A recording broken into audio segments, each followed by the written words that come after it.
Welcome to Love in a Podcast. I'm Nathaniel, and right in front of me is my beautiful partner and co-host. Hey everyone, I'm Shiloh. Hi, Shiloh. Hi. I just wanted to mention real quick that this show is very carefully put together by our host, Shiloh, and not at all by our co-host, Nathaniel. Oh my God, don't say that. No, I mean, on a serious level, you are the writer. You are the one that puts the content together, and I think it's really important to celebrate that. I do the recording, but like you do what matters the most in this situation, and I really want to celebrate that. That's why we get the responses that we do from people and why they're heartfelt and it's real, because they're relating to you. And I just thought that was important to share. This is a show that is hosted by Shiloh and co-hosted by Nathaniel. So I just wanted to mention that. I didn't know you were going to say that. Thank you. I'm blushing, y'all. You deserve every word of that. Thank you. It's true. I do a lot of work for this. And this episode is our 6th episode. Exciting. Part 2 of our series that we started. And work is a part of this episode, in this episode where we dive into happiness a little bit more. It's called Love and What Really Makes Us Happy. So the article is from the same Time magazine, a special edition Time magazine that I found, that's called The Power of Joy.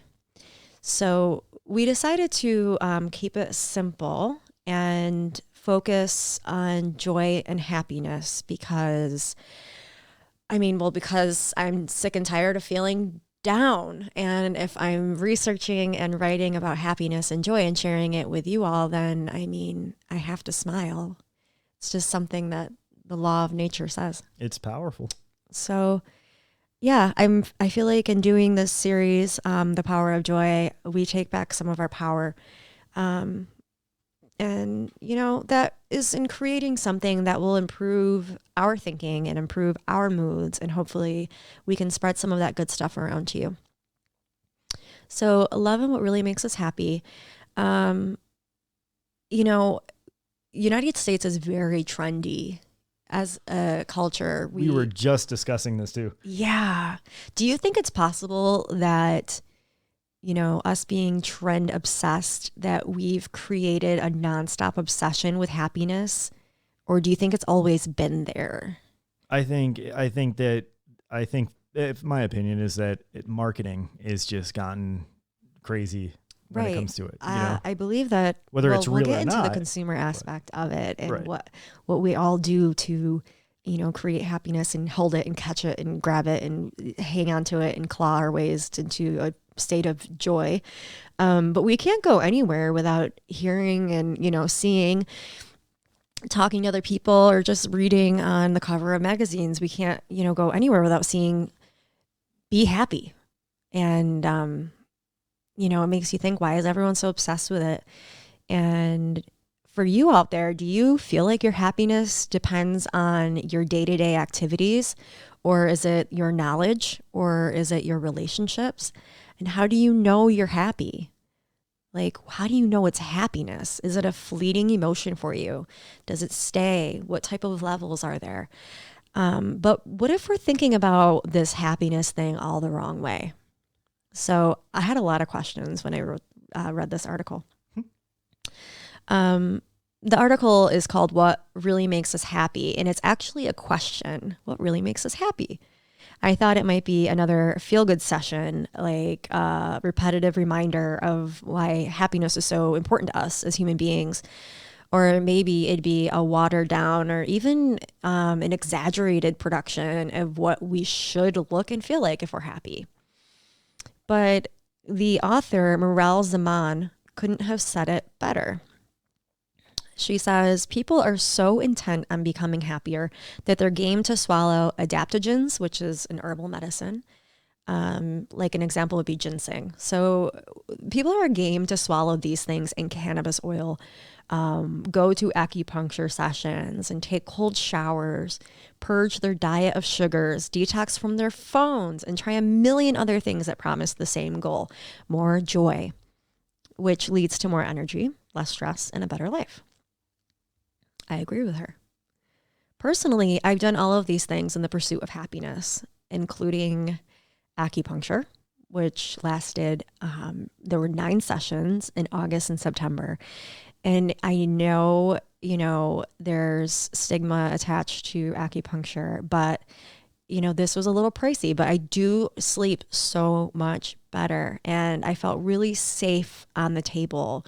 McKay Rippey was the acupuncturist who I worked with. And there were times I felt really, really high and very, very good. So, I mean, to me, it was worth every penny. I gotta say, it's for being an Eastern medicine sort of practice, it is catching on in a big way with even medical professionals here in the West. Yeah. And, that even includes psychiatry. Like, it's not even just a medical, but also on, a psychiatry level. Mental health. Yeah. Like I was both, I had, because of my nervous system disorder, and also because of my mental health, I was basically prescribed it for both by both the psychiatrist and by my pain management specialist. On 2 totally different spectrums. Right. And these were, full on doctor, types. So I'm really grateful that I got to experience it. It was definitely unlike anything else I've ever experienced in the medical scope of things, but also in therapy or it's different. It's very, very, very different. And, I used to have night terrors, and I still sometimes do have nightmares, but the work that we did, it kind of, let those rest. And we can definitely, I can see if you would come on the show, because we can explore different holistic avenues of wellness and being healthy. But I tried that. I did it. I always wanted to do it, and I took it seriously, and I did 9 sessions. In my pursuit of happiness, there of course has been hot yoga and outside yoga and retreats, as well as holistic healing in the form of herbs. So including marijuana and teas and supplements and kratom. I've purged people and things. I've changed my diet, drank more water, drank more booze, and then drank less booze, and then quit alcohol altogether. I have cut social media down tremendously at times. I've read hundreds of books on the subject of joy. I've joined book clubs. I've spent thousands of dollars on clothes, shoes, handbags, pieces of jewelry, home goods, fancy foods. Oh my God, this is another episode entirely. There's been plenty of journaling and therapy. I have, in the past, committed to a single lifestyle. She's back to. Just so the world knows. It is true. over. That's not true. I'm just kidding. But I would be devastated. Yeah, in the past, I've dated only quote unquote happy people to have that rub off on me, or dated only people who could share in happiness with me, that didn't have another emotion other than happiness, because I wanted to feel happy. I've made friends with only happy people. I've traveled around the United States. I went to Iceland. I moved to different states. I could go on and on and on listing all the things I've tried. And some things worked more than others, and some things actually made my life harder. I want you to think about the things that you've tried and the things that bring you happiness and what works for you. Because, I thought about my own body image, because it's been a source of misery for me. Sometimes happiness, but it's been like that my entire life. It's something though that you are actively working on. I really am. I'm doing a lot of work in that realm. But I thought that looking a certain way would make me happy. I've starved myself. I dieted. I've tried trendy things and not so trendy things. Body image is a huge part of my life. But I mean, I'll share a lot about that when we do get into that episode. And I'm also going to bring someone on to talk about it. And I would love to hear from you all. I would love to hear, even if it's just a sentence, on your own journey with happiness, your own pursuit. So from the beginning of the article, I was attracted to the words, the questions that they stirred up in me. The second paragraph states that women have insane expectations to live up to. Duh. But it's true. Some of us, possibly the majority of us ladies, were in some form fed the impression that we can have it all. Like we can have families and career and hot bodies and success and balance. And it should be effortless to have those things. Ada Calhoun is a writer who interviewed hundreds of women and experts about mood in middle age for her book, Why We Can't Sleep. Ada says, add to that this narrative we're fed via social media that everyone else is succeeding at these things, and the fact that we have this narrow idea of what happiness is. And that really stuck out to me, this narrow idea of what happiness is. Just think about that statement. Like, we're seeing this happiness thing with a really narrow point of view. Happiness doesn't look the same for everyone, from person to person. It changes. And for each person, for the same person, it can change from day to day. But what we are all doing is comparing and trying our hardest to catch up. It's exhausting. Wouldn't it be wonderful to feel happiness regularly? And more importantly, feel it without comparison and with intention and meaning. That's what we're going to dive into. And I'm also going to give you an idea of what it's called baseline happiness. We're going to talk about that. We're going to talk about different types of happiness. And of course, I have a list. This is a list of 6. Zaman gives us a list of 6 misconceptions. You are a lister. Miss List. She gives us 6 misconceptions about happiness, plus what we can do to feel this emotion in a more meaningful way. So there's plenty of gifts here in this episode.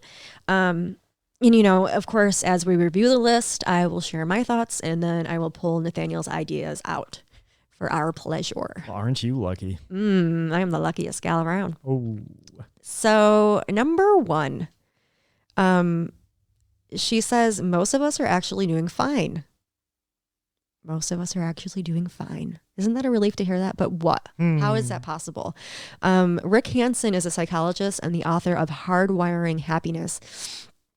And he says, Rick Hansen is someone that I'm going to refer back to plenty of times in this article. So Hansen is the name, and he says, research shows that if you ask people throughout the day to rate their mood, most of them either feel neutral or positive, both of which are good most of the time. Yeah, that's pretty special. Yeah. I mean, I guess it's not special because it's so common, but when you hear it, that's special. It is. And I'm not entirely sure what this study entailed. But of course, the exceptions to that include people with clinical depression or people who suffer from intense pain and those whose basic needs are not being met, like food and shelter. You know, it's interesting about the intense pain because I had to figure out my own way. Yeah, Nathaniel lives with intense pain every day, all the time because of his neurological disorder. Yeah, and it was just something that I didn't realize that I could still have happiness and I could still, it's like you basically learn, you learn not only to accept it, but at the same time, you don't ignore it. You just, you learn to add happiness on top of it, and that's still, I'm working on that still to this day. Well, yeah, that's huge. Being happy despite physical pain, intense physical pain all the time. I'm not sure if I could, well, no, that's a lie, because when I did have my surgery and I was in a lot of pain, I could still feel happiness at times. I wasn't just completely this miserable bitch running around with a sling. I was for years. But you found a way to kind of transform it. You did some alchemy, magic stuff, and you had to transform it. And honestly, if anybody wants to reach out anytime, if they have questions or want to know my own experience, it's my own experience. I can't promise you that what I've done and what I've learned will help you, but I would love to talk to you about it. There you go. Giving and giving and giving. That's another part of this article, what makes us happy. So if people don't feel that bad throughout the day, and it says that only about 13% of Americans state that they're not too happy, in quotes, why don't people feel better? Why? Do you know who Dan Harris is? Name sounds familiar. He is okay. So he's an ABC news anchor, Okay. and he's an author of the new book 10% Happier, which I am going to be reading this book. And I heard of it before, and I've been wanting to read it, but this just reminded me. So he says people confuse happiness with excitement. Yeah, they do. I mean, that's something that hadn't occurred to me, but I was thinking, I know the difference, don't I? But then I went like I do, and I Googled both words, happiness and excitement. Why not? Happiness is simply the state of being happy. That's it. Similar to that is contentment and pleasure. And I saw words like fortunate and convenient. Excitement is defined as a feeling of great enthusiasm and eagerness. So words like thrill and exhilaration and anticipation. And then I had to think about it. So did I know the difference? Maybe not, because I'm sure I've confused happiness with excitement. Do you think you have? I mean, it's possible. Of course. I mean, I they can obviously coincide, but yeah, I definitely confuse them as well. Yeah. I mean, feelings are weird. Feelings are confusing already.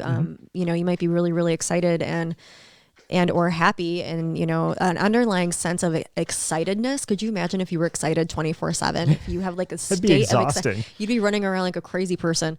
You sound like Dodger. The councilman just running around. Dodger Beach with his eyes popping out of his head, Yep. and his little Grinch feet. He's looking at you right now. He is. He heard his name. We'll post him very soon. But, think about that. What if you shifted your thinking about happiness from a mental high to just a quieter underlying sense of serenity? So I sat with this and I cleared my mind.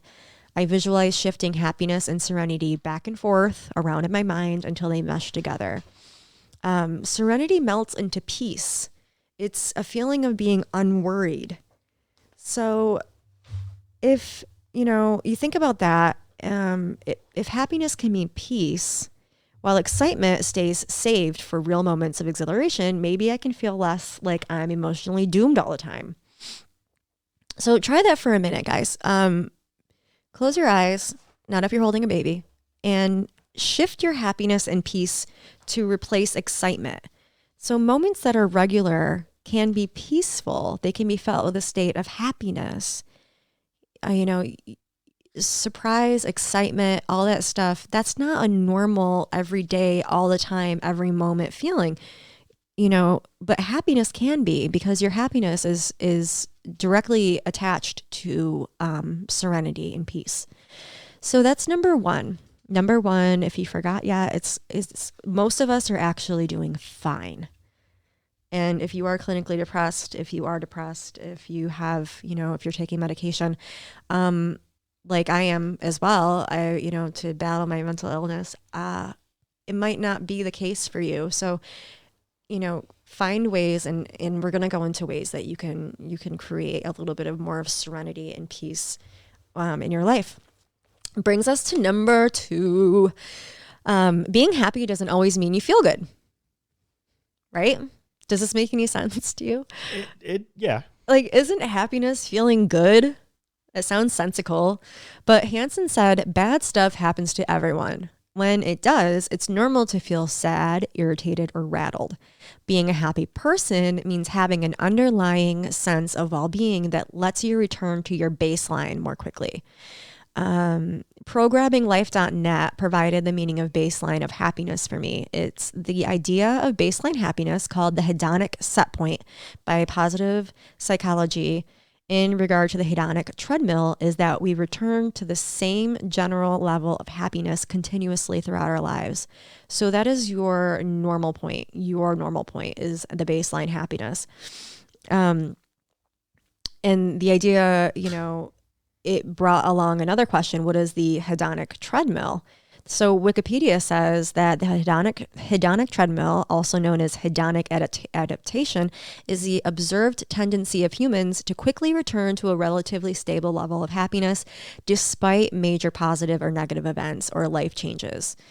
So what do you think about your own baseline? I never really thought about it before.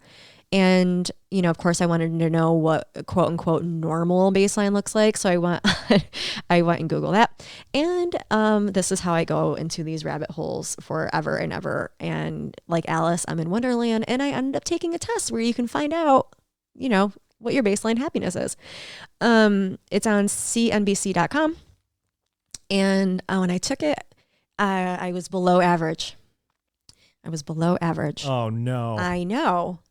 But this test is not a psychologist or a doctor or anything. So I'm not going to put a lot of weight on that, Like I know I'm happier some days than others because some days I'm working my way to happiness, which is another thing that we're going to talk about. So sometimes in the moment, stress is necessary for our happiness. Think about that. Are you working toward happiness, which could be creating anxiety or some exhaustion? I do all the time. In a study called the Journal of Happiness Studies, researchers looked at people who spent time increasing competency. So this means doing things like training for a marathon or taking a class to further yourself in your career. The process is stressful and can create discomfort in the moments leading up to the goal. But in the research, it was found that these people are overall happier than those others, and they're more consistent in the long term. So can you relate to this at all? Yeah. Working on something. We've all worked exceptionally hard to achieve something in our lives. So I want you to reflect on how all that worked out for you, or it didn't work out, but was the process satisfying? When I'm doing things and knowing I'm moving in the direction of my goal, I'm able to smile at times when I'm exhausted, stressed, or maybe I'm just a little bit sad, but I know I'm working towards something that's bigger, that's going to give me long-term happiness. Do you have anything out there that you're working toward? Anything that could create happiness and exhaustion simultaneously?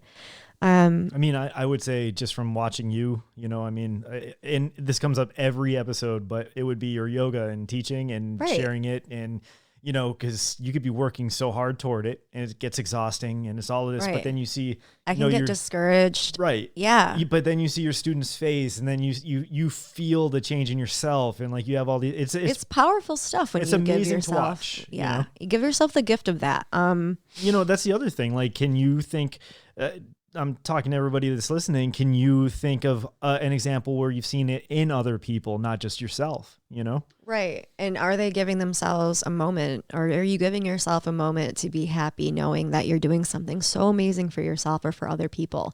I've learned that specific plans hardly come to fruition, but that's what's made me adaptable. Setting goals in this life and getting there however way I can is something that I love to do. But I'm not always happy about the motions. I've continued learning though, and working and searching for ways to make my goals a reality. And again, I really hope that you're creating happiness in this way. You really deserve it. It's very deep and long lasting. Okay, so that brings us to number 3. Number 3. I was waiting for it. I totally forgot to do it for the first 2. We should just cut everything and go back. Yep. Number 3, your happiest moments are in your control. So let's go back to the hedonic treadmill and baseline happiness. Basically, I broke it down for y'all. The treadmill theory is that people get used to positive changes quickly.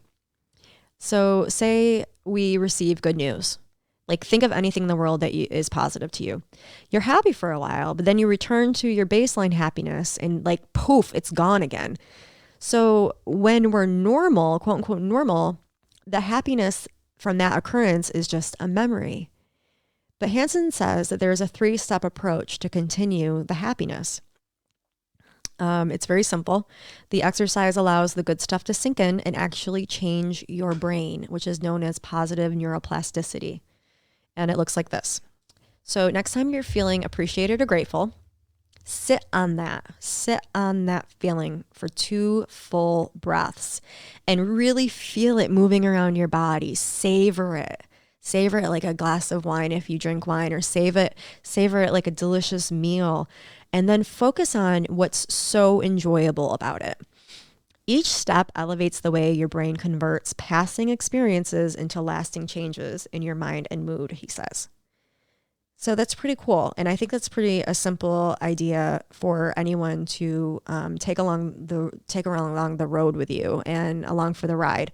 When you get a raise, or when you snuggle your cat, whatever it is, like sit in it. Sit in it.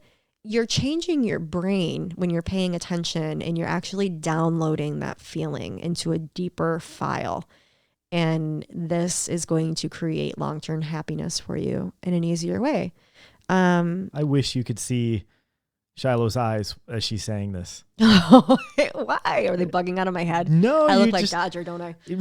no, your eyes just get really big, and when you're talking about things like this, and it's just very nice. Well, we'll start recording video very soon. This is a learning process for us, and there's a learning curve, of course, and I really hope that soon we'll get it down pat, because I really want to do videos. And people have been asking for videos. Mm-hmm. So, but we will still make these episodes available on YouTube with a stationary photo. yeah, of course. I mean, we're not going to waste all those photos that we've done. No. That was hard ass work. Mm-hmm. Number four. Yes. Okay. It's okay to ruminate on the past. It's okay to ruminate on the past. This sounded completely backwards to me at first, but once I read this part, it kind of clicked. It's not negative when you're looking back at how you would advise your younger self. And let me explain. So the example in the article is about finances. So what I would tell younger Shiloh concerning finances, I would say money is great. Money has energy. Money is going to bring you happiness and stress. But money is also to be respected. Spending it unnecessarily could bring you pain. So save more than you spend, and remember your worth isn't attached to finances. So this article says that doing just that could motivate me to look at my current finances and take action to be responsible with my income and my savings. And Hansen says that this exercise can keep me from regretting the past and my actions, and how I used to behave, and how, looking at how far I've come, which is obviously the way that I like to reflect. I'm really working on empowering myself with my own being, just my own thoughts and my actions. How I do one thing is how I'll do everything, purposeful and with intention. So do that. What would you, it doesn't have to be finances. It can be anything that finances, anything that you feel that you've grown in. Or you could say it, finances. It's finance. That's the way Barack Obama would say it. Oh, I miss him. Oh, we're going to listen to his voice after this. We're going to listen to the Audible book. Which brings us to number 5. You're funny. Don't fall back on self-care. Number 5. Yes. Oh, I love it. So the trend, the treat yourself trend. And everyone can hop on that, right? I mean, I hop right on that because it feels good. Again, this will be another episode in the future, like how we can treat ourselves and love ourselves in the ways that we really need. But the point that the author is making is giving to others is what really works. So science shows that happy people focus on others. Happiness doesn't come from focusing on yourself, says Lori Santos. She's a psychology professor at Yale University. Yale, big deal. She's a smarty pants. And the host of the Happiness Lab podcast. I'm a high school dropout. Stop. That's not, So anywho, so if you're looking for long-term happiness, help other people. It's easy right now. It is. You could donate a little bit of money, but donate your time. Yeah, that's the thing. Like, if you're not in a place to be able to do anything on a monetary level, I really believe that nothing feels better than giving your time. Give your time. If you're good at something, let's say you are, I'll give you an example. In the pandemic, there are dozens of ways to serve other people. The easiest way, and it's within arm's reach, is to jump on a social media platform and show someone you love some love. Say something to them, give them a compliment, tell them that you love them. You know, doing those things, you don't have to make huge, grandiose, you know, like shows of, I'm so giving and look at me, I'm donating all this money and putting it all over the place. That's not what it is. You can do these little things over time. Like, okay, you're stuck in the house, do the dishes or cook the meal for your people, or do both. You're serving someone else, you know, that makes you feel good. You could just bake something simple out of a box, but drop it at your neighbor's place with a little note and just let them know that, you know, you thought of them and you took the time. That's it. That's all it is. You know, you might have coronavirus and yeah, they might be eating that food now. No. No, that's not it. Drop it on the front door, ring the bell, and run. Yes, there you go. Just it's the opposite of ding dong ditch. Is that what it's called? Ding dong ditch. Yeah, well, it's kind of like ding dong ditch, just if you're leaving baked goods in a note saying that I love you. No, but that's what I'm saying. What if you have COVID-19? Yeah, and it doesn't you get bake transferred in brownies. It can get transferred in food. No, it doesn't. It can, yeah. No. Mm-hmm. I don't know about baked goods, but definitely like a salad or something. Yeah, because it's not cooked. Don't drop off a salad. Just drop off something that is sensical and that they'll appreciate, and don't forget to write a damn note. Just, you know, make it easy. And make sure in the note it says, I've been watching you, but don't sign it. Oh my God, they'll never eat it. You're creepy. Okay, so now I wonder like why all the neighbors don't like us. I know now. I was actually going to drop off Christmas cards in all the mailboxes. Oh, this is one of those. I was gonna buy this for you.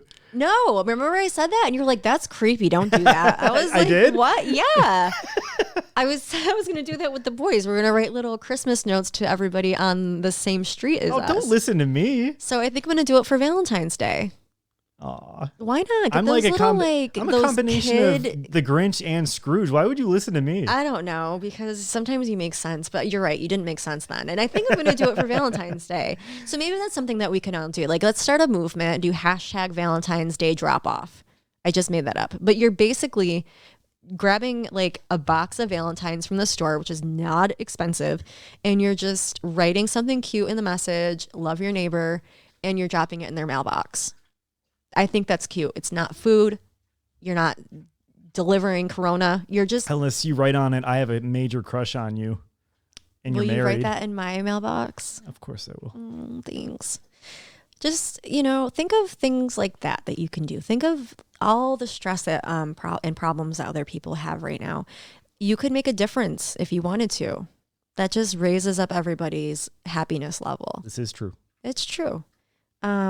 Again, I'm going to be doing the yoga classes, and that's going to help me serve my yoga community and people that I love that I haven't seen that are in New York. And that will make me happier than it makes them by tenfold, you know, and that's just another way, you know, you can do something. If you're really good at something, like say you're a musician, compose a song, you know, send someone something loving.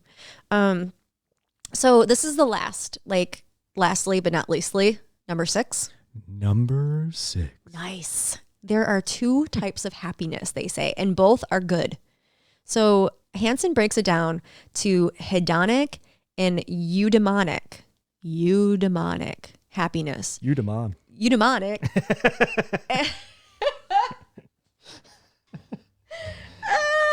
Oh my God. And both, okay, eudaimonic, okay, and both are essential. So basically, hedonic isn't as deep at first glance. It's what you feel when something makes you happy. So like a raise, which is an obvious boost, or an amazing workout, that's hedonic happiness. Eudaimonic happiness is what you feel after working really hard on something and then feeling the payoff. So again, back to that, like you have a project that you're working on. So for us, this podcast is a great example. And like you said at the very beginning, it takes work. We we have to create episodes that can actually serve other people. And in doing that, I research and I read and then I write and rewrite. Nathaniel does all of the technical stuff, all the things that I'm not good at, that I don't do. We work really well as a team, but this is that project that we've taken on that will give us that eudaimoc happiness. Like right now I'm scouting for guests to include in interviews. And that takes work. Asking people is work, but I love talking to other people. You know, I'm doing it for the greater good of the podcast because I want to serve people. I want you all to enjoy. And you know, Hansen says that you'd think that eudaimonic would be more fulfilling, but that's not the case. He suggests that taking action, so you're taking action to create small victories throughout your day, basically. So for me, I make the bed. I love making the bed and just, you know, because I know later on I'm going to get tucked in and it's going to be so comfy, cozy. So sweet. So I do that. And then I created a spring bouquet for the living room, which made me really happy. But these small things, and like today I talked to a friend that I really loved. I talked to my mom today. Not every conversation is going to be great, but it makes me happy. Those small things make me happy. I kissed my man today. Oh, yeah. I did. That's like my favorite part of the day. Kissing.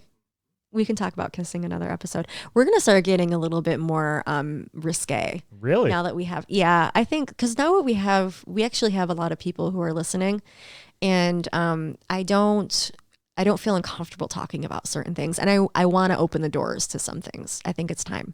Okay, it's time. Just make sure you tell my mom. For sure. I'm definitely going to tell Sandy, like, this is mama, not episode 7, not episode 7. I started talking about sex and now I can't think.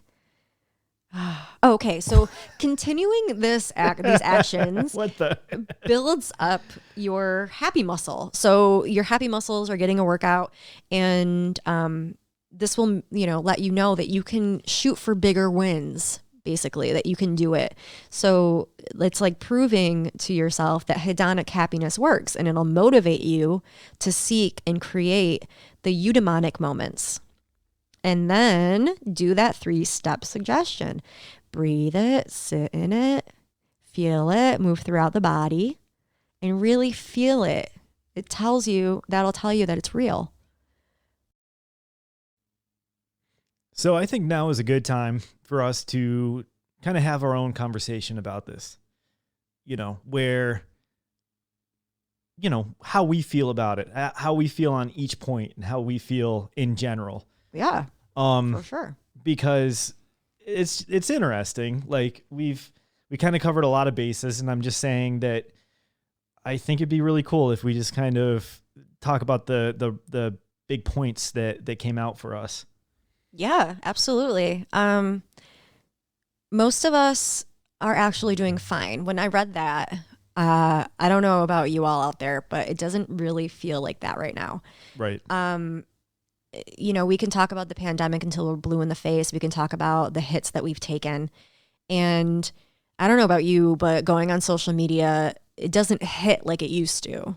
You know, it could possibly be doing damage, you know. So you look on social media and you look at other people's accounts and your friends and people that you know, people that you don't know, and you look at all of these pictures, these snapshots in time where people are doing amazingly well. You know, they are smiling, they are laughing. I mean, you know the drill. It's everyone says it's a highlight reel. But you know, they're not always happy. Well, and they might be doing fine, which is just fine. You're just fine. You feel normal, an underlying baseline of happiness, but they're showing you that they're excited, that that's a whole, like a superhuman level of happiness left and right all over the place. But maybe they're just doing fine. Well, here's something that I've put a lot of thought into, and that is that with social media, like you said, it's like a highlight reel, and it's like, why do we have to look at it like that? Why can't we look at it not thinking that, oh my God, they're only putting on the stuff that looks just so happy and golden, and just look at it as being, oh, they look happy there. You know, we don't have to say And now in the off time, they're not happy anymore. You know, like Right. this is all, it's just fake. There's just, they only put up the happy stuff. That's fine. Let them be happy. I'm trying to, Right. in other words, I'm trying to take social media into a different way that I look at it with people. Yeah. You know, Well, and yeah, I'm not saying I'm doing that. As you know, I'm kind of a social justice warrior that's annoying the crap out of a lot of people, but like, but I do believe that when I look at it, when I constantly am seeing happy posts by people, I'm just realizing that there probably is a part of their life where like, yeah, things aren't going that great, but it's nice to see that they're happy. It is. It totally is. There's a double-edged sword there, though. Like comparing yourself to these people. That's the part, though. That's the part. That's what's making people Don't really. compare. That's what I think is making people. Well, I know it makes me feel like I'm inadequate sometimes. Yeah. Like I'm not doing something right. I'm not playing in the same ball field. You know, I don't even know where that came from. I've never said that in my life. That's pretty funny. What? But you say that, and I totally understand, and that's exactly where I'm coming from. It's that Right. I programmed myself to not look at these people and be jealous or envious or like wish, you know, like that. We all know they're not that happy, you know. And it took a lot of work for me. That was part of a whole process for me, you know. That and I'm not judging anyone that can't do that, because that's not, you know. I don't even think I'm normal in that, to be honest with you. No, you're not. You know, I don't look at someone's Facebook and sit there and think, man, I wish that was me. I'm past that now. I know what's good for me in a lot of ways, and I'm struggling, as you know, in a lot of other ways. But in that one way, I've done pretty well. I just kind of get myself in a place where I see it on social media. That's their life. That's what's going on for them. If they're happy, that's even better, you know, and that's just kind of where I'm at. Well, but that's a beautiful thing, Nathaniel. That really is. That is a beautiful thing. I know, and I wish it for everyone, but Well, I know that's that's not how it, That's what I hope. I mean, I hope this article does a couple things for people. I hope it makes you feel a little bit of relief. I hope that, you know, you can take into account what reality is, Mm-hmm.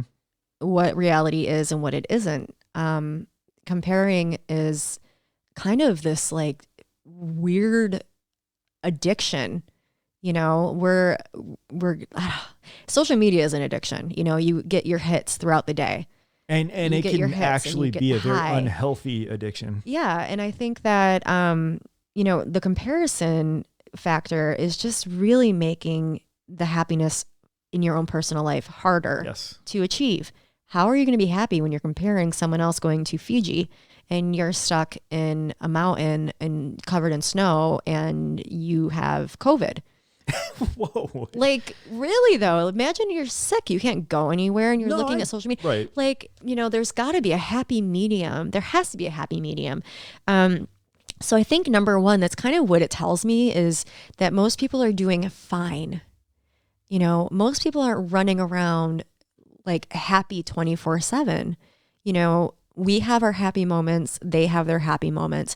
That's normal. Right. You know, You know, I want to just mention, with this pandemic going on here and all this other fun stuff, I know a lot of people, you know, feel cooped up. They feel, you know, like, oh my God, I've been spending my time with the same person over and over. And not that, like, you know, and that's understandable. You're not always going to get along with the people you live with. That's just a matter of fact. Our dogs are a perfect example of that. Yeah, you know, it's, but you know, it's one of those situations where, again, I'm looking at it, the situation COVID's been around for a year. We've been in lockdown for almost a year, you know, not full lockdown anymore, but like, Yeah, we're going on 11 months. I'm in a couple never weeks. probably going to be able to spend this time with you once this is over and we move on with our lives until we're retired. You know what I mean? Like, Right. to me, I'm looking at this as an opportunity where, Yeah, we know, said that in the other in an episode, Love and a Pandemic, the very first episode that I ever wrote. Yep. Which I've mentioned it before. we're going to be doing a kind of a special, like, Yeah, we'll do a little twisty twist on it. But yeah, we were saying that before, that this was an opportunity for us to spend time together. We get to shower together every day. after we get being to- long distance, 450 miles apart, like, you know. So there's gotta be good things that you all can look at. You know, I was just talking to someone on the phone today, and she told me that I have just as much positive as I do not positive or negative, that, what you feed will grow, so if you're feeding, she didn't say this, but I heard this from another person the other day. I've been talking about happiness and joy for freaking ever. I've been trying to figure out what people think. But what you feed will grow. So, there's two wolves. That's what he said. There's two wolves, and one is sadness or anger, and the other is happy or joy or whatever, happiness. So whatever you feed, by feeding, you're giving it attention. Right. So, and that's kind of what drama is too, in a way, to me. Like, drama doesn't survive without your attention. Right. It does not survive. It needs it. Obviously, if you're not paying attention to it, it's not there. Mm-hmm. That's not to say that your sadness is not really there, or your, discontent, and you're just, it's very real. But I think what is really important is to remember that people are on a level that is very similar to yours. Most people are on a level that is similar to yours, unless you're clinically depressed, those things that we mentioned earlier. And if you are, I understand. And please, there are so many resources for you to cope, and cope with those things. And I hope you have someone to talk to. And, if not, let me know. And I have resources all here for y'all. But yeah, realizing that most people are fine, it gives you a little bit of, I guess a relief in a way, but it makes you feel like you're not alone. We're all in this together. Right. So, and then, feeling good, happiness doesn't always feel good. Happiness doesn't always feel good. You are a prime example of that. And so am I. It sounds like happiness should feel good all the time, but it's not true. The hedonic baseline happiness, what is your set point, that is kind of like where you're rolling along day to day. Your happiness gauge is kind of at that baseline. And if you have a bad thing happen and you get rattled, you go below that. But then, and then you don't feel great. But then it comes back up, and then you have something great happen and it goes way up, and then you come back down, so you're just like bopping along, and you're not going to feel good all the time when you're happy. You might recognize happiness when you're smiling, laughing, feeling good, feeling joyful. But, sometimes you're working on your happiness. You're working your way toward a long-term goal of happiness. And believe it or not, that baseline, that will go up when you're working on the thing that's making you happy. So if I am, running on these hills outside because I want to get to a certain point in my running game or jogging game, and it's killing my knees, and I'm cursing and I'm swearing and I'm doing all this stuff, I feel not thrilled about what's going on. But because I'm working toward the goal, the long-term end goal of being joyful and having happiness, that pain and that discomfort is actually going to make my happiness go up over my baseline. So think about that for a second. You are trying to work on a project like this podcast, or working on a project. It takes hours for me to prepare just one episode. There are times when I get a migraine. There are times when my hands hurt from writing. There are times when I just hit a wall. Those aren't happy moments. Yeah, but because I'm working on something that I know is going to make me happy, my baseline is my happiness is over the baseline, even when my hands cramp, because I know that I'm working toward my bigger goal and my bigger happiness. I just thought that was really interesting. I thought, when you're happy, it always feels good. And that's how you know you're happy. But that's not true. Reflect on that, how you spend your time in increasing competency. Are you doing something? Are you taking a class? And if you're not doing anything right now to increase your competency, why not? Right. Take that time and use it productively. Do something for yourself. Because that will work out for you on a even if you're thinking way. You didn't, very good. I gotcha. Using the word. I'm paying attention. Eudaimonic. It's just because it sounds like Eudaimon. I want to say, well, Eudaimon. So the thing that this is really funny that we're talking about this because I was having a conversation with my mom today, and Hi, Mama. yeah, she's so sweet. I love her so much. I received good news today, but at the same time, when you look at it in reference to a decade ago, it feels like I'm almost going backwards, and that, and so so here's this good news, and it should remain good news, but I'm looking at it in a negative light. So I'm talking to my mom, and my mom, started just laying it out for me that, this is why this is a big deal. It's a positive thing. It's a good thing. And here are some struggles of my own to show you that we all have, kind of a rough go. And it completely changed my mindset just talking to someone about it. Obviously someone that I highly respect. It really turned it around for me to see that, yes, it is good news. And it's going to be eudaimonic because it's going to be working towards even more good news. Right. Yeah. So, I lived it today in a big way with that situation. It's big news. It's really, really wonderful, wonderful news.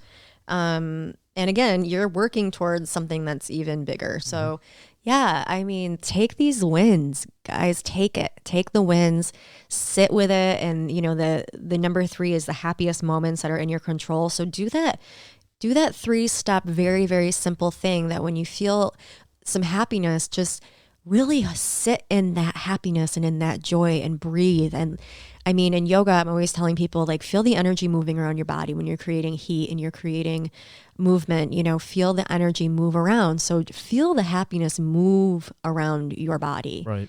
And let yourself marinate in it. Just soak in that for a little bit. And then when you're doing that, this article, it says that it changes your brain. When I said that positive neuroplasticity, it kind of downloads deeper. It hits you different. And that happiness will stay there longer. It stays longer because you're elevating the way that your brain converts these experiences. Yeah, which, I mean, that's basically the I don't know, that's the whole thing here.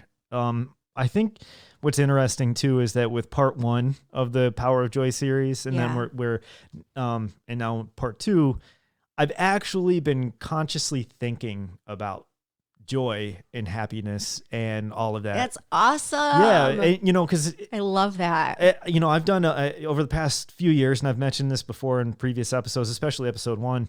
Right. I've been working a lot towards better mental health, and sometimes I'm looking at, I'm focusing on all these other things that are productive, but it's not always happiness and joy, right. Or even excitement, which we know is separate, but I'm not, I'm just kind of just working on everything else. I kind of forget about that stuff because it's like, I think this thing is so important right here and right now. I need to work on this instead, and my happiness can go to the back. But when the way we've been talking about this for a week now, it's actually showing me that it's just as important, because everything else I'm working on can impact my happiness, right. And I'll use it again, eudaimonic happiness. Exactly. Yeah, that's exact. It's the coolest way to look at it,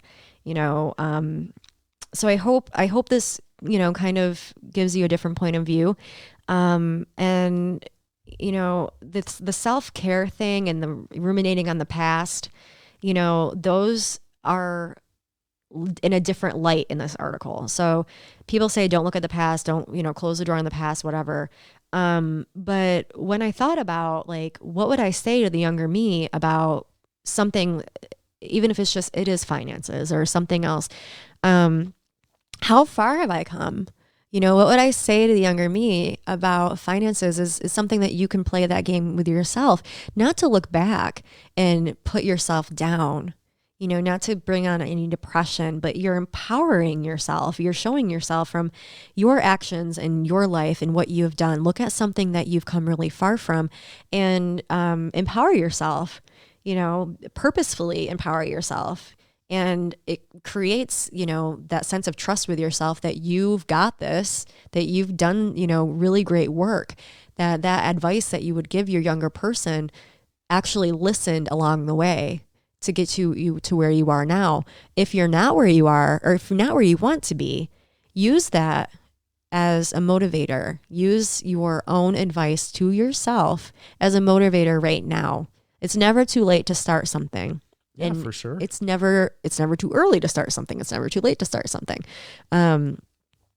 It's really important for you to put things in perspective for yourself and not to look back and think, what if, and look back and think, the terrible things that we do to ourselves in our mind. Right.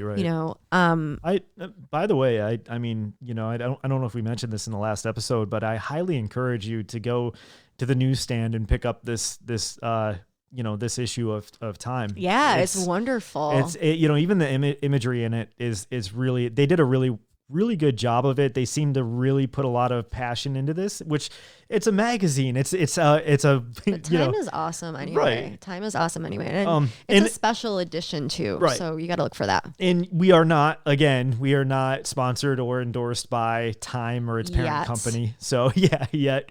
But yeah, I just wanted to mention that. Sweetness. So I love you guys. I love you all so much. You're such a hippie. And there you have it, though. It's part 2 of our Power of Joy series. Please share us with other people. And of course, contact us. You can do that at loveinaPodcast.com and other ways. I get messages from all over the place, all different spectrums. But this has been really fun. I love doing this for you and for us. We're very grateful to have the ability to talk with you. And until next week, part 3 of our Power of Joy series. I hope you take care. Yeah, listen to the end so that you can, find out where to follow us.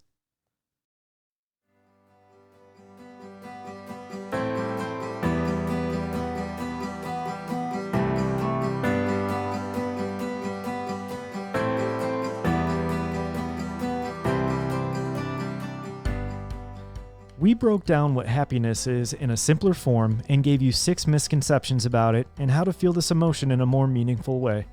We thank you for your love and support. Did you like today's episode? Subscribe to us on Spotify or your favorite podcast platform.